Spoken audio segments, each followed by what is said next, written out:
Salut à tous, heureux de vous retrouver aujourd'hui dans la science du bet où on va parler d'un événement majeur dans le calendrier sportif de cette année puisque l'Euro a commencé vendredi dernier avec une victoire de l'Allemagne sur l'Écosse. Alors j'ai voulu faire cette vidéo parce que je sais que la plupart d'entre vous parient sur du foot et donc inévitablement vous allez parier sur cet Euro et donc l'objectif pour moi dans cette vidéo ça va être de vous donner un maximum de conseils par rapport aux pièges à éviter et aux opportunités qu'on va avoir de faire de l'argent sur cette compétition.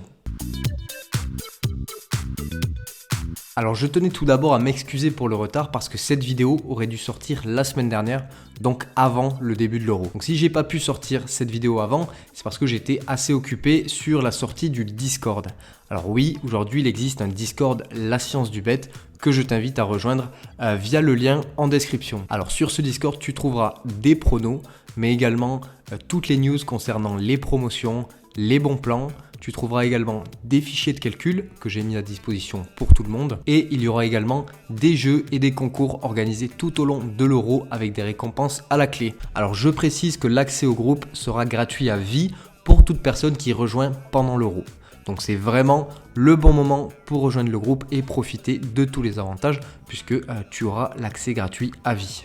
Alors mon premier conseil pour réussir son Euro, ce sera d'éviter de parier la première semaine. Alors la première raison, c'est que on n'a pas assez de stats récentes en compétition officielle pour les équipes qui participent à l'Euro. Le dernier match en compétition officielle de la plupart des équipes, c'était il y a plus de 6 mois, donc en novembre 2023, pour la qualification pour cet Euro 2024. Alors bien évidemment, durant ces 6 mois, il y a eu des matchs amicaux pour toutes les équipes engagées, mais dans ce laps de temps, il y a eu des blessures, il y a eu des rotations, et lors des matchs amicaux, on ne joue pas aussi sérieusement qu'on joue en compétition officielle. Donc en bref, les performances qui ont été réalisées pendant ces matchs amicaux ne peuvent pas nous servir à déduire le niveau de forme de ces équipes.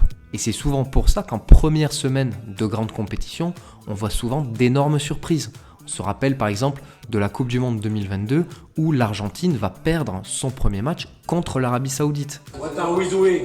Durant cette même Coupe du Monde, on verra l'Allemagne perdre face au Japon et se faire éliminer dès les phases de poule. Pour prendre des cotes qui sont value et donc être gagnant sur le long terme, je le rappelle, on a besoin de se baser sur des stats qui sont pertinentes.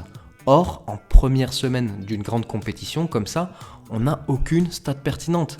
Les matchs amicaux ne comptent pas et les dernières stats en compète officielle ont plus de 6 mois. Donc on est à l'aveugle. Alors la deuxième raison pour laquelle il faut éviter de tomber dans le piège donc de parier la première semaine, c'est que on a quand même un mois de compétition. Donc il faut bien gérer sa bankroll et éviter de griller toutes ses cartouches dès la première semaine. Pour moi, il vaut mieux garder son argent pour parier à partir du second match quand on aura déjà eu une référence de performance lors du premier match. Alors tous les conseils que je donne dans cette vidéo, et notamment celui-ci, sont valables pour toutes les grandes compétitions internationales. Donc l'Euro, mais également la Coupe du Monde, la CAN et la Copa América. Alors mon deuxième conseil pour réussir son Euro, ce sera de se concentrer sur les paris long terme, ce qu'on appelle les outright. Pourquoi ? Eh bien parce que ces cotes-là ne sont pas automatisées. C'est-à-dire qu'elles sont créées et mises en ligne manuellement par des traders. Et donc, comme c'est fait à la main, eh bien, il y a plus de chances de trouver une opportunité.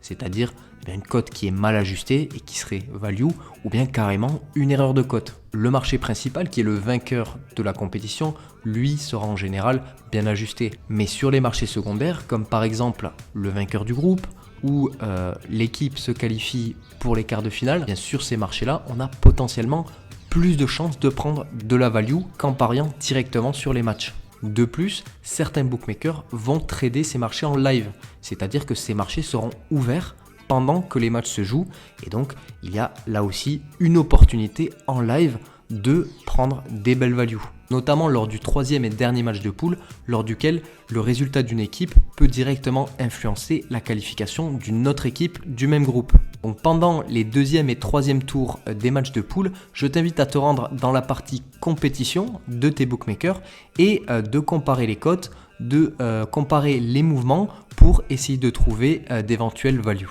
Alors une compétition comme l'Euro où il y a beaucoup de matchs tous les jours, eh bien c'est propice à placer un volume de paris plus élevé que d'habitude.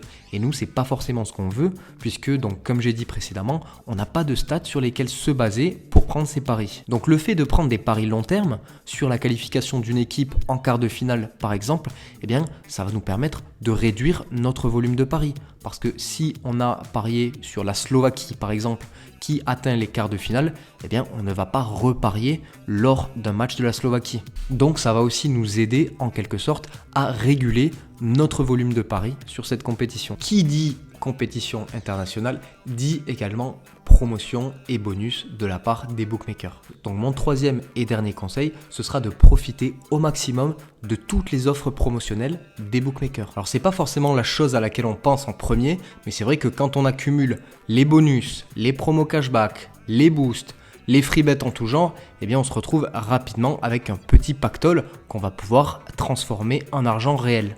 En effet, comme je l'ai déjà montré sur une de mes vidéos, il est facile de convertir ces free bets à hauteur de 80% en cash. D'ailleurs, si tu rejoins le Discord, eh bien tu auras la possibilité d'être prévenu à chaque nouvelle promotion et tu auras également l'accès à un fichier qui te permettra de convertir tes free bets. En plus des free bets, on peut également parler des boosts qui sont gagnants sur le long terme. Tous les boosts limités à 10 €, moi je te conseille de les prendre.